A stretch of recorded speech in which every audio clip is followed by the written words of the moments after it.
The Barbie movie, Weird Ass Teachers, and Bronny James. This ain't your mama's podcast. It's the Chico de Manuel Show. Let's get it.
You know you can take my advice because I've been in 6 failed relationships.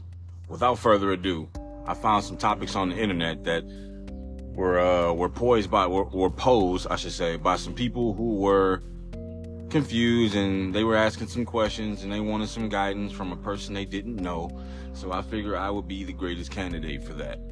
So this one here says, I broke up with my ex because he admittedly cheated on me, and along with long-ass texts begging for me to answer his calls or meet him for 5 minutes, he sent a hideous crying selfie to show how regretful he is.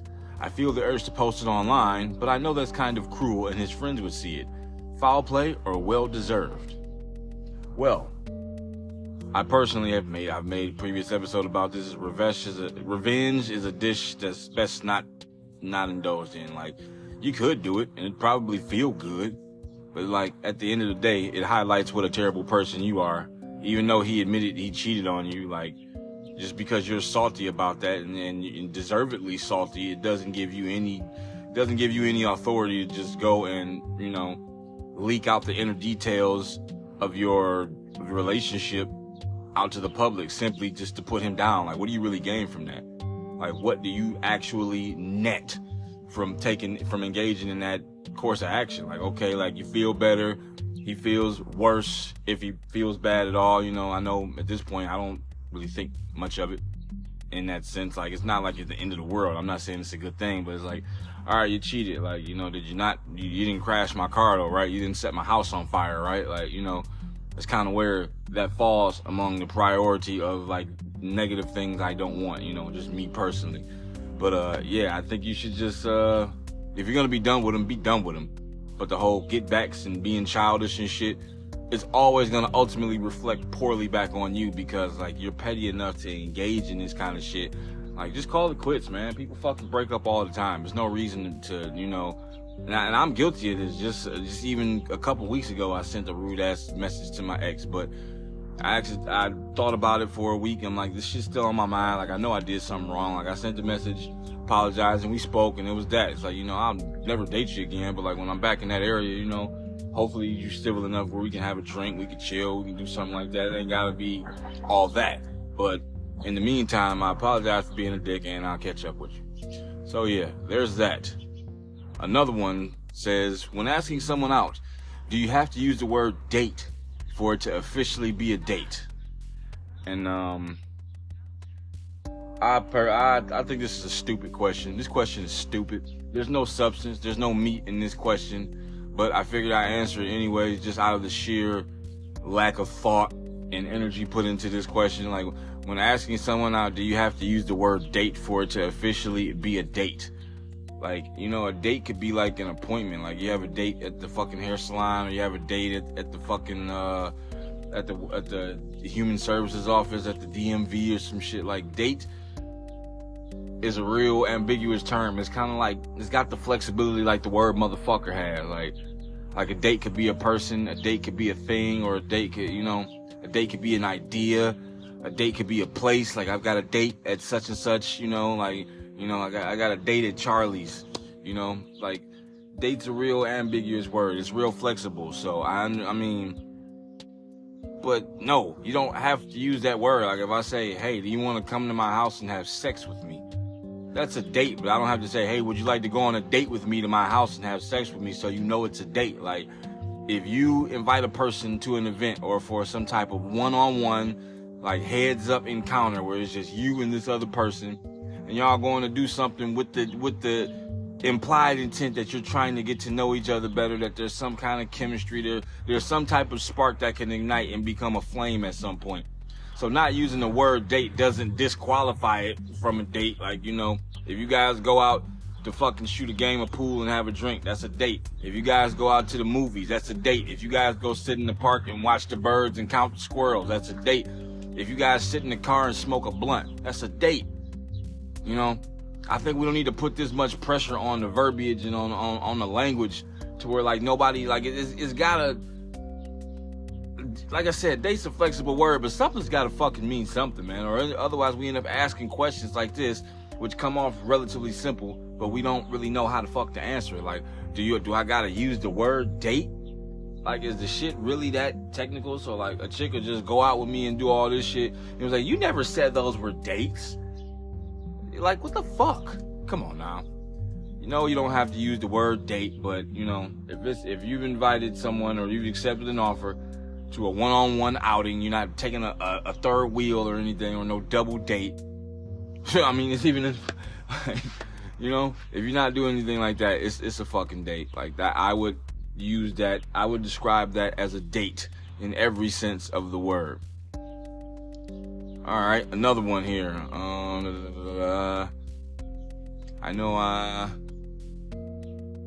I know come over and watch movies usually means have sex, but what are other signs that it's nothing but a booty call?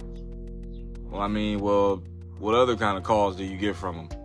If every time you get a call from this gentleman is to come over and watch movies, or, it's always at his house, or is at a hotel room, or is in a secluded area within someone else's house, like, if you're not doing any other activities without the pretense that there's gonna be sex at some point, then you're probably a booty call.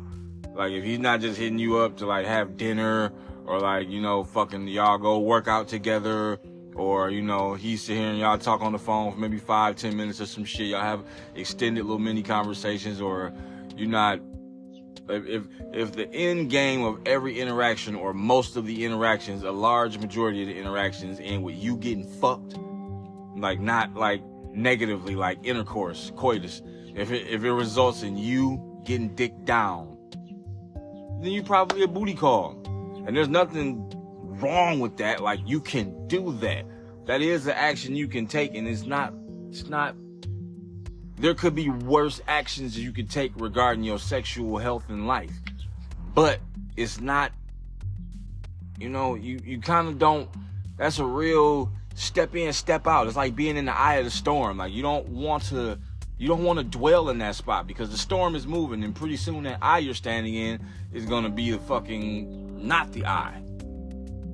So, like, you end up in these situations. It's a part of the experience. It's part of growing up. I wouldn't recommend it. I wouldn't, like, say go on a die-hard mission to do that, to be sexually explorative or promiscuous, but don't fight everything, let shit happen.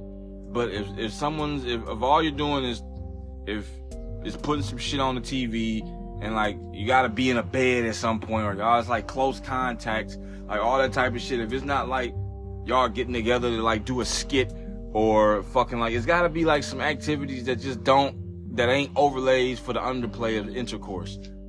So if that's all you're getting from a guy, then, like, yeah, you're probably nothing but a booty call. Another good way to tell is ask for more. Like, ask him to define the relationship. I'm not, I hate when it happens to me, because, like, the relationship defines itself as far as I'm concerned. That's just somebody wanting a verbal account of what's going on. But just ask them, what are you? And if you don't get any calls back after that point, you were a booty call, like almost absolutely. All right, I can maybe squeeze one more of these in. Let me see.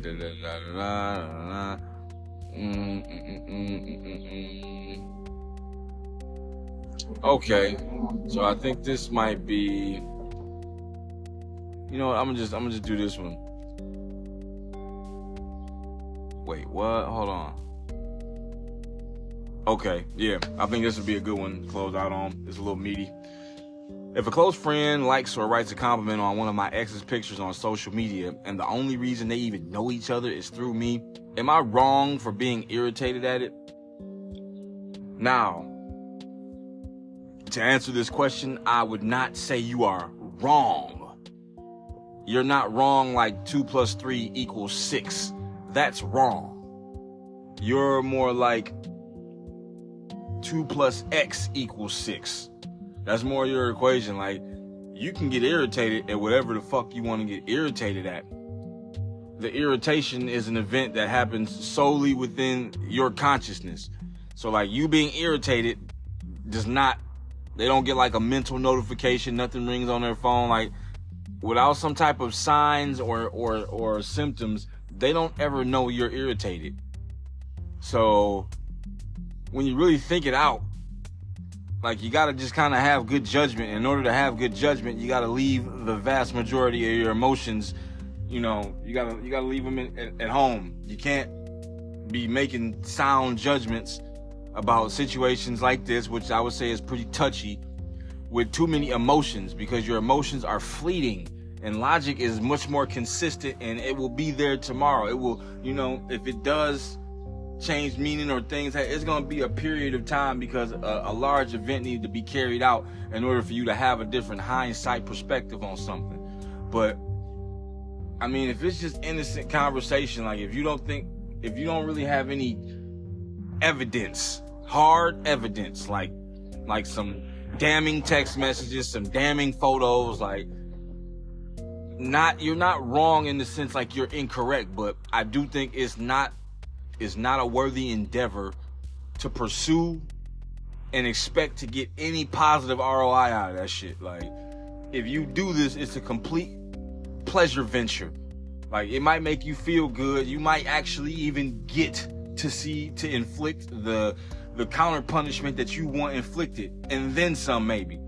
But like, what does that actually net you? It only shows that you're not dealing with the issue, and the issue has eaten you alive and taken over you, and that person has thus controlled you.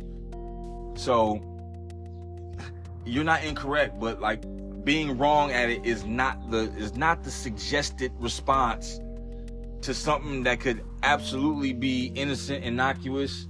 I know, like probably not.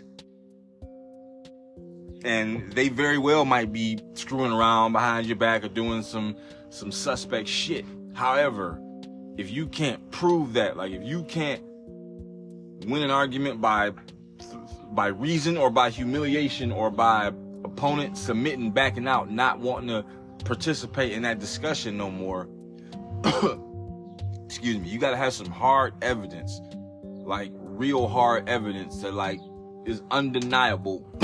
Like, you almost had to have caught them in the act prior, but didn't say anything, type shit. So if a close friend is complimenting on the friend's pictures and you are the mutual link between them, I would say that's cause for investigation, is cause to keep your eye open, and you have to have a firm boundary set on when this is going to become too much and when all this shit is something that I just don't have time to fritter away at worrying about all goddamn day long. Like, if it crosses this point, I'll say something about it. If it just stays to commenting on photos and little shit like that, and there don't seem to be no seduction going on or no misbehavior, we just gonna let that shit ride.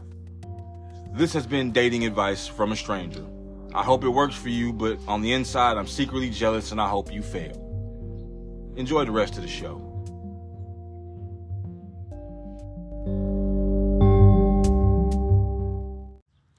Hey, it's Chico here. I'm here to tell you about my new series that I'm going to be working on, and I'm going to be putting into a series of 9 installments. It's going to feature as the Weekend Report. It's still the Chico de Manuel Show, but it's going to be called the Weekend Report. And I'm going to focus on a set of 27 logical fallacies. I'm going to just find them, explain them, find real life examples of them, and show how they've been used and how people use them to get over on people and distract them from objective truth and aligning with the path that will be most beneficial to them. You know, language is very powerful. So it's going to be coming out, if not this coming Saturday, which is today, the 25th.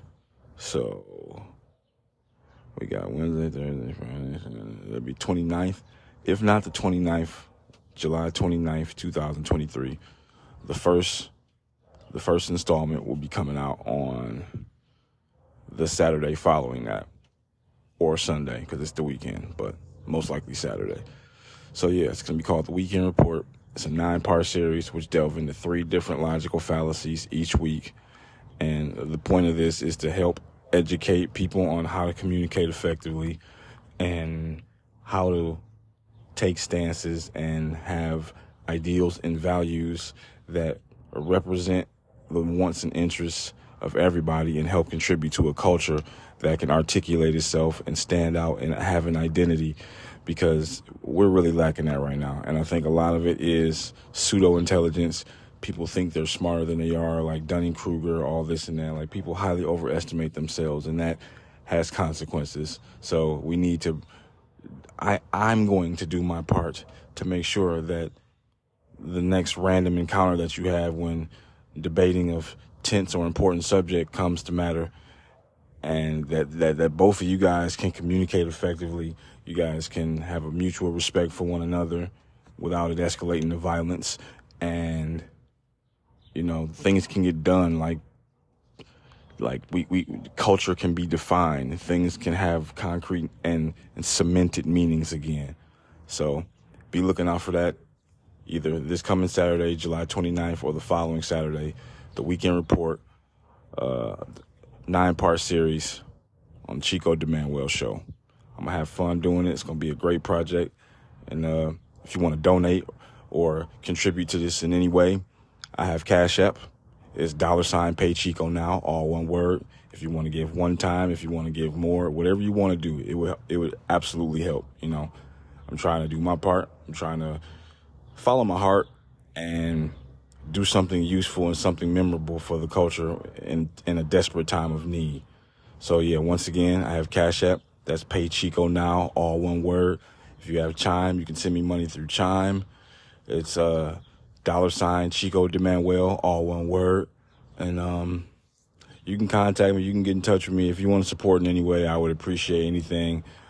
I've never really even asked for something like that before, but you know, at this point, I don't see how I cannot. I would really prefer not to, but I don't see how I cannot. Like, if you guys want to do it, you can do it. You're not gonna hear me asking for anything a whole lot, because I feel like if this is my journey, a portion of it should fall on my shoulders. I should be able to do this. I need to be able to do whatever it takes in my life to make sure that this can be done no matter what. You know, so yeah, just wanted to plug that in. I thank you guys for listening. I appreciate anybody who has gotten anything substantial or finds this entertaining and something that they could see themselves incorporating into their daily routine. You know, I'm trying to create a ton of content. I'm trying to really put my mind out there and get my brand going. So I appreciate everybody. Thank you. This was way wordier than it needed to be. Nevertheless, I said what needed to be said. Enjoy the rest of the show.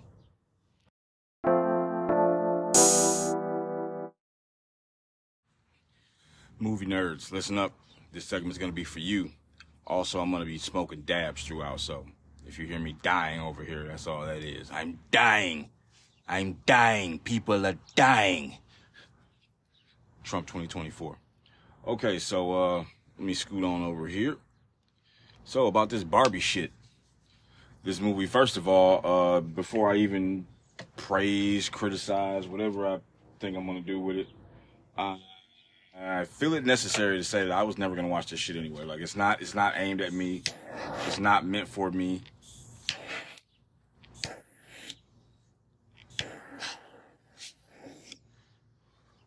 Yeah, good stuff. It's not meant for me. It's not something that was ever meant to cross my palate. So I've been hearing very, very mixed reviews about the Barbie movie. And you're going to be excited when this is all said and done, but I'll continue. I've heard very mixed reviews about the Barbie movie. On one end, I hear it's like, really, it's the journey and it's everything Barbie fans wanted or whatever, which, you know, once again, I'm not a fucking Barbie fan. That shit is a complete miss for me. But it's just getting a lot of hoopla. And when things get a lot of hoopla, I know it's probably something stupid. And that's kind of my thing now, to delve into that and, like, analyze it. So I delved into it and analyzed it. And I went to Rotten Tomatoes, because I never would have thought to watch this movie, but I want to see some reviews. I want to see what people think about it. It's PG-13 on the tomatometer. 340 reviews, 90%. Certified fresh. Audience score, 88%, based on 5,000 plus verified ratings. So if you're looking at this, you would assume that the movie was pretty damn good. You know, these are pretty convincing numbers. I'm not gonna rate it. Fuck no, I'm not gonna rate it. Let's look at some of the critic reviews. I'm gonna just start going down here, starting at the top. Lena Licaro, LA Weekly, Village Voice. Things end with an attempt to bring Barbie's origin story full circle, but the transition is clunky, and it suggests this was just supposed to be a Legally Blonde style take on the Pinocchio tale all along. So yeah, Rotten Tomato there. A candy-colored Trojan horse into the heart of contemporary culture and features superb and layered performances. Hey, these fucking people ever speak English? A candy-colored Trojan horse into the heart of contemporary. Like, did you like this shit or not? Like, judging the review is just all connotation. Like, I gotta look at the type of words you use. A candy-colored Trojan horse into the heart of contemporary culture. Like, and it features superb and layered performances. Like, so was it good? Was the movie good? Jean Paul King, Washington Blade, by the way. This one's Corey Woodruff, For the Win, USA Today. This is absolutely sensational, and anyone who can't vibe with the sharp, empathetic commentary here has got to grow up. This is really one of the best IP films ever. Okay? Zofia Wyjaska. Barbie is well worth seeing on the big screen. This campy mix of genres is a summer blockbuster for a reason, and will be a perfect position for both young adults and those who have outgrown playing with dolls but wish to reminisce. What the fuck does that mean? That was a film nerdette, by the way. Let's see, I want to find another Rotten Tomato. I want to find another Rotten. Like, we want to go, like, pretty much, ooh, Squeaky Rust Bucket. Fucking A. Okay. Camilla Long, Times, UK. She's got a star that says, top critic. In trying to be comically ahead of the sexism curve, it ended up feeling sexist itself. Now, listen to that review. Isn't that direct? Isn't that straight up? A candy-colored Trojan horse filled with marvelous, fantastic, and exceptionally exquisite adjectives bunched in a series to make you think something good when I've actually said nothing at all. Just straight and direct. And trying to be comically ahead of the sexism curve, it ended up feeling sexist. The movie felt sexist. That's what I thought about it. You don't need a paragraph and 76 adjectives to describe that shit. That was Camilla Long, Times, UK Times. Walter Shaw, Film Freak Central. Barbie is a movie about Barbie made with the political awareness, consistency, and intelligence of the doll. Perhaps realizing it's in deep water without a swimming lesson. Okay, let's find a couple more likes. I got a like, don't like, and a like right here, so. Sarah Clements, Pay Your Weight. Gerwig thoughtfully and beautifully explores the uniqueness of women, the feminine in its beauty and in all forms and imperfections. We don't fit in a box, and never will. Like, where is this coming from? Like, why is there this existential movement for, like, women who think they're oppressed? Like, not women who are actually in some tough situations and overcome the odds. Like, these are women who just feel that vibe, but don't actually experience this. Like, You're a movie critic. Like, what do you mean you don't fit into a box? There's your box. You're a fucking movie critic. Mark Johnson, Awards Daily. While Gerwig's deeper meaning is to give everyone a voice, I worry that the average moviegoer won't see the forest for the trees and only take the surface level message to heart. Christopher Mitchell, Cineview. Regardless of Mattel's corporate intentions, Gerwig has crafted a warm, funny, and cinematically rich film, if one whose narrative and political ambitions are far less radical than it would like us to suppose. See, I'm seeing all these positive ratings. It's just like that. It's an adjective downpour. They inundate you with descriptive words and connotations. Like, warm, funny, cinematically rich. The uniqueness of women, the feminineness, beauty, all forms and imperfections. Let's go. What's the ones I read before? The candy-colored Trojan horse. Sweetness, satire, and fun. Let me see.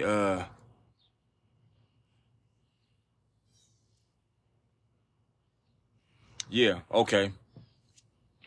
So maybe I exaggerated the frequency of it, but when I hear those kinds of reviews, I just be like, oh God, like somebody is trying to blow smoke up my ass. It's like, I don't mind smoke up my ass, but like at least just, I prefer it to be a surprise per se. Like, like you don't need to walk me down okay, so I'm spreading open your anus. I'm inhaling a large cloud of CO2. Like, fuck up, man. Nobody needs all that. Just say what you thought about the movie. Just be direct and simple. This language. Kayla Kumari Upadhyaya. Barbie does something, Autostraddle. Barbie does something more than just highlight the ridiculous and limiting nature of external and internalized misogyny. Good Lord. Barbie isn't this, Rob Gonsalves, Rob's Movie Vault. Barbie isn't the satire some may have been hoping for, fangs dripping with pink blood. It's a classic Horatian satire, tickling its target on the tummy instead of disemboweling it. Ooh. In English, please. Find another rotten, and I'll stop this. Couple more rottens. Okay, we got one from Ed Whitfield. The Ooh Tray. Joseph Goebbels, the Nazi propaganda minister in charge of the wartime German film industry, believed the most effective use of the medium was to bury the message in ostensibly innocuous genre fare. You'd sense he'd have found Gerwig's film a bit much. That was also wordy, but at least it went somewhere. Like, I figured out he didn't like it, and it wasn't because of in the corner. One more. John Urbansich, J Movies. After a sweet and funny first 20 minutes, the performance of Ryan Gosling as the ever-clueless Ken, and a grandly overstated feminist soliloquy by America Ferrera as a former Barbie mom become hip highlights of this more silly than clever movie. That was a bit of a mouthful, but like I said, he got somewhere with it. So, we've heard it's sexist, we've heard it's Gerwig's best, Ryan Gosling is an afterthought. Like, I don't know, man. Even though there's 90% from the critics, I'm not even gonna scoot on over to the people. Okay, I'll read a couple people. I've already seen it twice and seeing it a third time. Okay, that works. We can stop there. So I think this brings me to the conclusion that I can't really form an accurate opinion on the movie. One, I haven't seen it, and two, for some reason, I give the Rotten Tomato reviews a little more weight than I give the certified fresh reviews. I'm just going to have to go watch this movie myself. I'll probably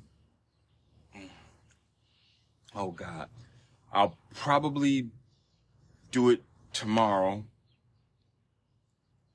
So on Friday, I can, if I'm still alive, that is, by Friday, I can give you guys my honest take of it. And you have my word, I won't skip out on it. You have my word, I'll arrive at the movie theater early to watch all the trailers for all the upcoming movies, and I will take no more than one bathroom break, which will consist of no longer than 90 seconds. I will not skip out on this movie. I will watch it in its entirety. I will laugh if I find something funny. I will vomit on the moviegoer to my immediate left or right if I find something horrendous. And I will sit through it in its entirety. And when I emerge from hell itself, I will give you guys an objective take on this stunning film. You have my word. I will watch the movie and try to enjoy it. Kill me now.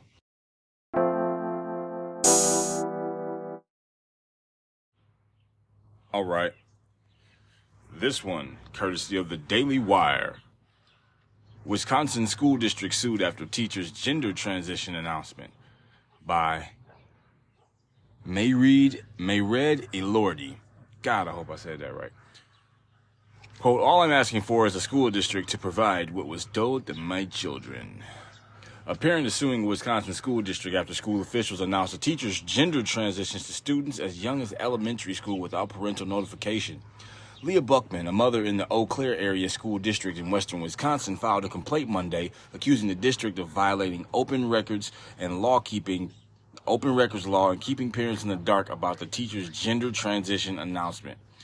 On June 5th, the second to last day of the school year, all orchestra students at North Star Middle School were gathered in the orchestra room with orchestra teacher Jacob Puccio, a school counselor and the district's diversity, equity, and inclusion director. For fuck's sake. Dang Yang, according to the complaint. My man's name is Dang Yang. The district's diversity, equity, and inclusion director is Dang Yang. That's not a little pedo to you? Man. The middle school students were told that Puccio, the orchestra teacher, would be undergoing a gender transition from male to female, according to the lawsuit. Music students at 3 elementary schools and 1 high school in the district also allegedly read a scripted statement about the teacher's gender transition. Buckman, the mom who sued the district, initially requested a copy of the scripted statement but was denied, she said. Buckman has children in both the middle school orchestra and the high school band. An attorney for the school district allegedly said the document could not be released because an investigation was ongoing into whether any school employee had acted improperly around the June 5 announcement. Bullshit. Okay? That's a lie. Bullshit. After the school's refusal to produce the statement, Buckman filed her lawsuit along with the Wisconsin Institute for Law and Liberty, WILL. Quote, all I'm asking for the school district is to provide what was told to my children and their peers in the classroom. As a parent, it's my responsibility to help my kids understand all that life throws their way, and I do not understand why it has taken the school district so long to update parents. It's ridiculous for a school district to refuse to produce a statement that was read out loud to dozens of minor students in several district classrooms. What was told to these kids should really be accessible to parents, said WILL attorney Corey Brewer. Both the mom and her attorneys requested a copy of the scripted statement read to students under Wisconsin open records law, and both were denied, they said. Quote, unfortunately, this investigation appears to not even have started yet, and given that the event occurred over a month ago, this raises a question of whether the district is simply stonewalling to prevent the release of this information to parents, Will said in the press release. Last year, the Eau Claire School District made headlines for instructing teachers to hide their students' gender identity transitions from their parents during a February 25th staff training. What? Hold on. The Eau Claire, Clearwater School District made headlines for instructing teachers to hide their students' gender identity transitions from their parents during a February 25th staff training.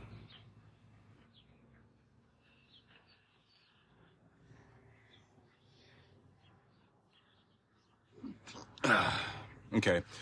Parents are not entitled to know their kids' identities. Read a slide from the presentation. That knowledge must be earned. Are you fucking kidding me? Bro? Like, for real, nigga? Like, for real. Parents are not entitled to know their kids' identities. That knowledge must be earned. Like, why? Whoever said that should be rotting in prison like this second, like yesterday. The fuck? I continue. Teachers are often straddling this complex situation, the slide continued, adding that the district's priority is supporting the student. The training sparked outrage among parents at the time, as well as it fucking should. This is that child worship, weirdo, pedophile nonsense. This is pedophilia right here. Straight up. I don't give a fuck how you chop this shit up. This is some child worship and not in the good way. Not like you would worship the Lord, like you would worship the devil. It's fucking weird, dude. Like, please explain to me a narrative. And when school districts are conspiring to to not inform them of what the fuck is going on with other people's children, like, in what culture, in what world is that shit acceptable? Like, these people think they're God. In what world is it even remotely accessible to harbor the thought temporarily that it's okay to do this? Like, if I just drop my son off at daycare, when I pick him up, he better look exactly the same way as the fuck when I dropped him off. Maybe a couple applesauce stains on his shirt collar, but he better be 99.99% identical to the child I dropped off here. And if he starts saying some shit around me that I know he ain't got from me, you ain't heard that shit from me, oh, it's a fucking rap. My nigga, it's a rap. Like, not like a 2 Chainz verse, nigga. It's a rap. Like, Dunzo.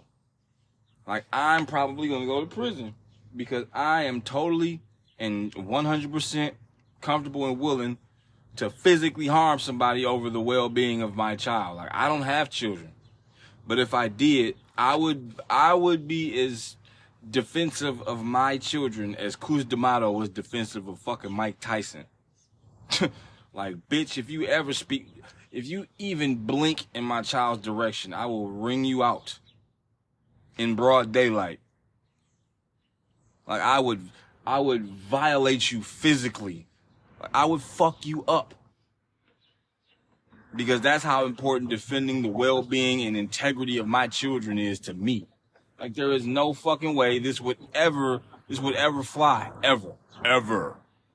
Nigga, do you hear me? Everybody on that fucking school board who took part in that meeting or had any kind of knowledge of that shit needs to be in prison. Right now. Fuck a due process. Like, your due process was gone when you took the due process of my children away, you bitch. There's no way.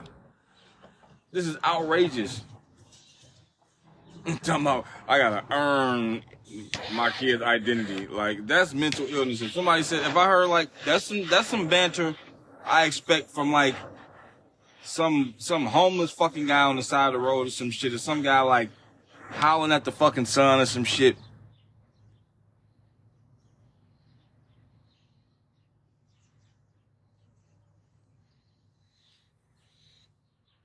Whew.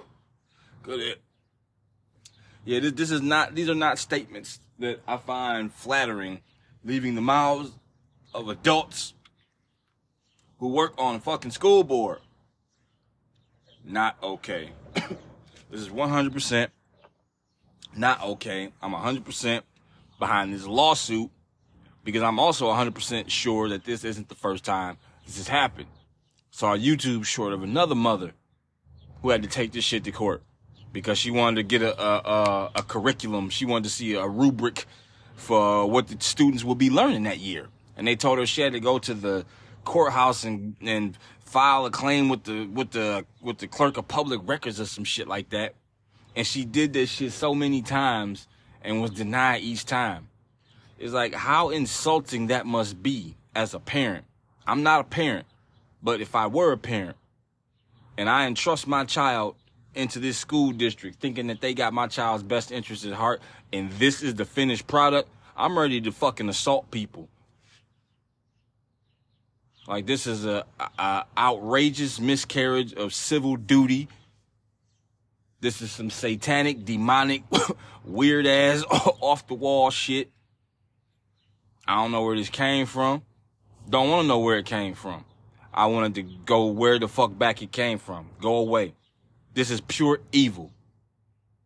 This is pure fucking evil.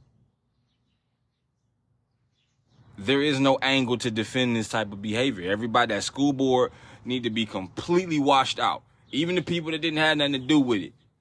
Cause we just can't take the chance that you knew something and didn't say shit. Like, it ain't all personal. But nigga, everybody up here got to go. We need to drain that whole swamp for real, for real. That's fucking outrageous. Everyone on that board need to be tried before jury. And the ones directly responsible for this and the ones peripherally responsible for this, they ass need to be rotting in a cell by dinner time. You hear me? By fucking dinner time. This shit is nuts, bro.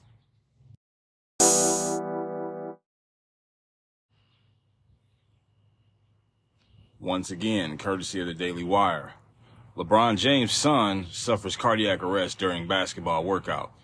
Courtesy of Zach Jewell. NBA star LeBron James' 18-year-old son, Bronny, was rushed to the hospital Monday after suffering a cardiac arrest during a basketball workout at the University of Southern California. A spokesperson for the James family confirmed Bronny's medical scare and added that the incoming freshman at USC is now in stable condition and out of the ICU. TMZ Sports reported. Sources told TMZ Sports that a 911 call was made from UFC's facility at 9:26 a.m. Monday, and Bronny was unconscious as first responders rushed him to the hospital. Yesterday, while practicing, Bronny James suffered a cardiac arrest. Medical staff was able to treat Bronny and take him to the hospital, the James family spokesperson said. He is now in stable condition and is no longer in ICU. We ask for respect and privacy for the James family, and we will update media when there's more information. LeBron and Savannah wish to publicly send their deepest thanks and appreciation to the UFC medical and athletic staff for their incredible work and dedication to the safety of their athletes, the spokesperson said. Buffalo Bills safety Damar Hamlin, who collapsed on the field after suffering a cardiac arrest during a game in January, tweeted Tuesday that he is praying for the James family. Prayers to Bronny and the James family prayers to the Bronny and the James family as well. Here for you guys, just like you have been here for me my entire process. Bronny, the eldest child of the NBA great, committed to USC as a 4-star recruit and as a McDonald's All-American in high school. He is ranked as the 20th best player and 6th best point guard in the class of 2023, according to ESPN. Bronny, who was widely expected to play in the NBA in the coming years, has already signed record-breaking name, image, and likeness deals, NIL, with companies such as Nike, Beats by Dre, and PSD Underwear, valued at $7.2 million, Sports Illustrated reported. Well, yeah, I was going to touch on a Damar Hamlin thing as well, because that's twice this year for something that's pretty rare. And first and foremost, I echo the sentiments of everybody else. I wish nothing but the best for the James family. Like, I don't care how you feel about LeBron James and Michael Jordan debate or whether he like all that shit is not, this is bigger than basketball. This is bigger than athletics. Like, this is this man's family. This is his seed, up and coming athlete. Got a huge, bright future ahead of him. And to go through this, I'm sure is beyond scary. It's like, tragedy exists. I get it. Tragedy in the sports world, especially over beloved athletes, is a unique kind of pain. As the fan, like, I know the pain as the fan could never compare to the pain as the family member or the loved one of somebody who's going through this. And the difference between Bronny and Damar Hamlin is Damar Hamlin took a blow to the chest. Like, he was involved in a collision. And I'm going to talk about what I looked up into his because I knew I was going to draw this parallel anyway if the article hadn't, and I looked into it, and they went in depth into the condition that he experienced. It's called commotio cordis. And I'm going to talk a little bit about that after I finish up, finish touching on Bronny. But this is just happening, and it makes you wonder, is it the pressure? Is it the quality of workouts nowadays? Like, what is it? Like, how is this happening? Because this happened and he took no blow. Like, I could see if he was in, like, mixed martial arts, he was a boxer or, football, things were like those kind of collisions, maybe hockey even, soccer a little bit. This is where that potential to collide miraculously and powerfully, that's where the potential for that shit lies. But, it's just scary to see it happen like twice in a year like that, like all these heart conditions. And of all people, Like, not saying that Bronny is any more or less valuable because he's LeBron James' son, but it's just like, of all people, like, you just really kind of wouldn't expect for it to happen to. Like, DeMar Hamlin, like, wasn't like a breakout, like, league-leading household name. Like, he was on that Bills roster during that playoff game, but he doesn't have the notoriety that LeBron James has, that Bronny James has by proxy. So it's like, when it happens to people like that, it's a scary but like humbling reminder of like just how fragile life is and how serious this shit can get. Like, fuck around and find out. Like, this shit is not a game. Life is a very valuable and delicate thing that if you don't value it, even if you do value it, that shit can be altered, snatched, changed. Like, it's a lot of things that can happen that you can't possibly be prepared for all of them. So, I wish the best, healthiest, and speedy recovery to Bronny James. They said he's in stable condition now. That's wonderful news. I'm absolutely delighted and relieved to hear that information. Best wishes and positive vibes sent to LeBron James and the LeBron James family, the Los Angeles Lakers organization, the University of Southern California, all of it. Like, just this is something that we would just kind of like to not have to revisit. This is a minor hiccup, just, one bump on the lengthy road of success and positive things on that behalf. Now, to quickly touch on what I wanted to, this commotio cordis. Now, this is coming from the American Heart Association. This is an article on their page. He's talking about DeMar Hamlin talking about his return to football. And it said, let me see, we found the right spot in this. Near fatal collapse Monday Night Football. Here, not that. Hamlin's collapse after being hit in the chest while making a tackle on January 2nd left millions wondering how a run-of-the-mill play could stop an athlete's heart. Commotio cordis requires several things to go exactly right or exactly wrong. Skipping down. What is commotio cordis? Commotio cordis comes from the Latin for agitation of the heart. It was first described in the 1700s, but most of what is known about it has been learned since the 1990s. But simply, it's a rare cardiac arrest immediately following a blow to the chest. The impact induces a potentially lethal heart rhythm disturbance or arrhythmia called ventricular fibrillation, Tomaselli said. What does it look like? What viewers witnessed when Hamlin collapsed was typical, said Dr. Barry J. Marin, a cardiologist at Lehigh Hospital and Medical Center in Burlington, Massachusetts, who was watching the game. I saw it in real time, said Marin, as Hamlin took what seemed to be a routine blow, then staggered and collapsed. That was a commotio cordis event. Marin, who has spent decades doing pioneering research on commotio cordis, was not aware of Hamlin's official diagnosis prior to Tuesday's announcement, but he said last week that after a blow to the chest, a person can tolerate arrhythmia for a few seconds before collapsing. Marin said in one memorable case, a second baseman playing softball was struck by a line drive in the chest. The ball dropped right in front of him. He reached down, picked the ball up, threw the runner out, and then collapsed and died. Now that's fucking scary. Got just line in the chest. He reached down, picked it up, threw the runner out, and then just died. Dying. Just like that. Now let me stop. But how rare is it? There's no way to know exactly how common commotio cordis events are, said Marin, who helped founded the U.S. Commotio Cordis Registry in 1995. Reporting cases to the registry is voluntary, but they are for sure very, very rare. A scientific review just published last month in the JACC Clinical Electrophysiology identified only 334 cases dating back to 1980, which I think is still quite a bit. It's not thousands, but that's still pretty high. Who was most often affected? In the recent scientific review, 94% of victims were male and their average age was 19. A little less than 2/3 of the cases involved sports, and most of those involved a projectile such as a baseball or softball. Among the non-sports cases, about 3/4 involved assault and 7% were from motor vehicle accidents. Commotio cordis has been caused by snowballs, sibling scuffles, and falling off bikes. Children have died after being struck by toy bats, T-balls, or plastic sleds. Younger people are more susceptible to commotio cordis because their chests are less developed and more pliable, Tomaselli said, and they're more likely to be doing something, such as playing sports, that could put them at risk. There's no data on whether physical differences might protect females, he said, and their lower rates are probably related to the fact that boys and young men in the past have been more likely to participate in sports Overwhelmingly, Tomaselli said, commotio cordis occurs in people who have had no underlying heart disease. What exactly has to go wrong for a seemingly simple blow to stop a heart? First, Marin said, the blow has to be over the heart. If it's, for example, on the right side of the chest, it's not going to trigger the arrhythmia. Second, it has to occur during a precise moment in a heartbeat. It's a very narrow time window, Tomaselli said, anywhere between 20 and 40 milliseconds. For comparison, an eye blink takes as much as 300 milliseconds. Wow. 20 to 40 milliseconds, and an eye blink takes as much as 300 milliseconds. So, like, that's split second timing.